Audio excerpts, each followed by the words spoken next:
Hiç elinize yüklü bir para geçtiğinde bu sefer dikkatli harcayacağım deyip birkaç hafta içinde hepsini bitirdiğiniz oldu mu? Ekonomide bunun bir adı var. Sürekli gelir hipotezi. Milton Friedman'a göre insanlar harcamalarını o anki gelirlerine değil, uzun vadede bekledikleri sürekli gelirlerine göre yapar.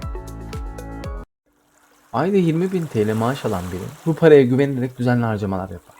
Ama yıl sonunda aldığı ikramiyeyi genelde kısa sürede bitirir.